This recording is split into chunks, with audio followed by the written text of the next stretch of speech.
when did we start working together? I came to see you the day before New Year's Eve. Day before New Year's Eve, yeah. To have a conversation about starting. Yeah. And then we started on the 6th of January. Yeah. So it's been a whole year, hasn't it? Yeah. And what was your reason for hiring me? I resonated with the things that you were posting. Yeah.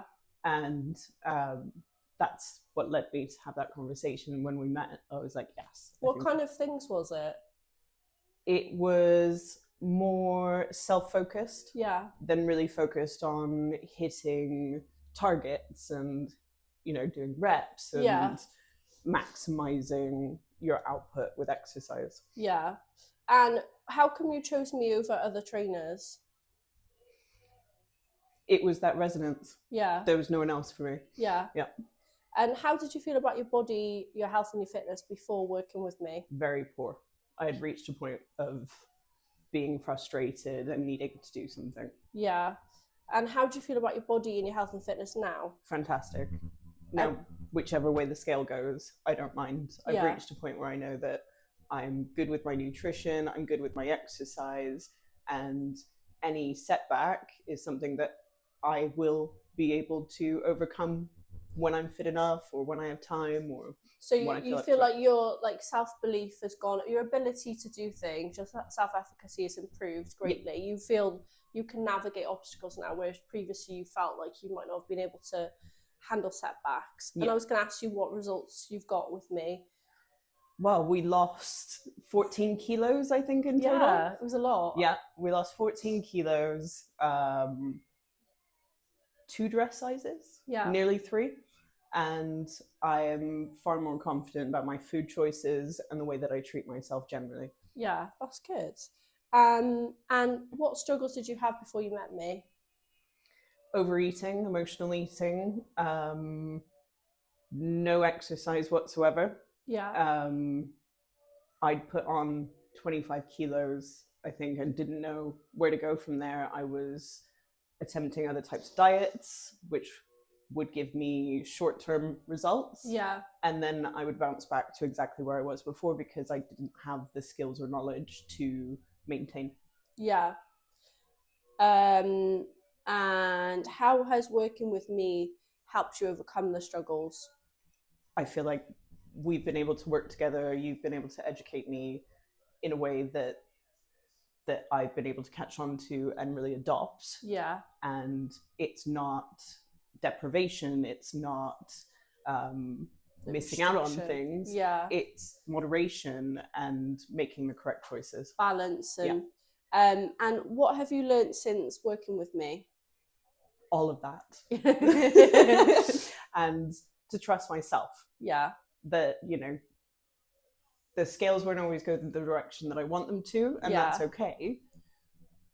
I just need to carry on as I am. Yeah, and staying consistent. Yeah. So obviously you worked with me for a very long time, and as you can imagine, not everyone works with a trainer for a year. Sometimes it's, in very unusual circumstances, 1 month, 2 months, 3 months. At what point did you realise that it was a good investment and you were going to continue to work with me? I think within the first month. Yeah. Yeah. Can you remember what happened that made you be like, yeah, this is something I'm going to continue with for a little while? It was the nutrition side of things. Yeah. We immediately looked at the macros, and I felt the difference in the weight that I was losing versus when I had just been restricting calories. Yeah. It was the focus on protein. And even though we weren't exercising a huge amount due to my various injuries, I felt the difference in that in itself. Yeah. And that to me was signed, sealed. I always talk about inclusivity as opposed to focusing on what you should be removing. So instead of focusing on getting rid of sugar, fat, carbs, I'm thinking actually what should we have in there?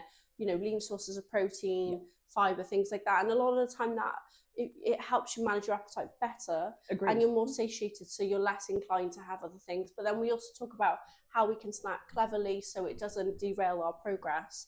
And it removed the shame. And it removed the shame of wanting a snack. Yeah. Because it was just a case of including it within what I was allowed to have. Yeah. And one of the problems I find people have is they do feel like they shouldn't be eating certain things. And there's a very much mindset, like, oh, I shouldn't have any of this because it's bad for me, instead of being like, well, it's actually normal. Other people do eat these things. Even people who are like lean, people who are athletic, they still have these things in moderation. It's not about having a completely, you know, diet free of all unhealthy foods. It's just about moderating that. And what reservations did you have before meeting me, if any? My willing to commit and my ability to stay motivated, because that is what has challenged me in the past.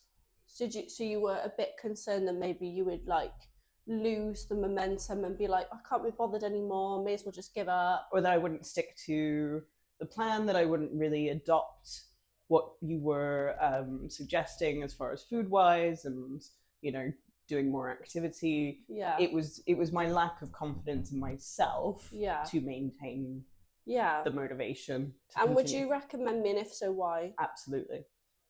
And why? I think you are well-rounded and come at health from a different perspective. It's not just exercise, it's not just muscle, it's not just fitness, it's the whole person. From top to tail. And I think with all the injuries that I had, it would have been really difficult to stay motivated with someone, or to continue with someone who only focused on the physical.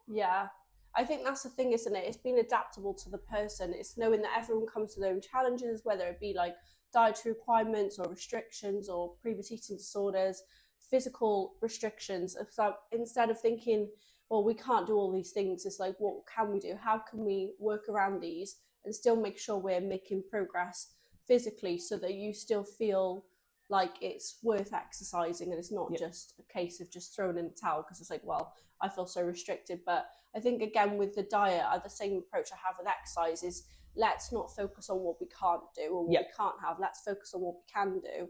And I think having an inclusive mindset helps people feel more empowered, and they can continue, you know, absolutely pressing on. And I agree with that, because for me, it was always like, oh, I'm going to sneak in something. It was no longer I'm sneaking in something. It was sometimes I'm a few calories off my target, sometimes I'm a few over, but it's okay, because it doesn't make a difference, because I'm focusing on everything else holistically overall. I think as well, shifting the mindset from I'm not allowed to I'm allowed and I can do this, because it's the whole mindset, isn't it? And this is where binge eating sort of comes in, where people are like, I'm not allowed to have these things, therefore when I have them I feel bad.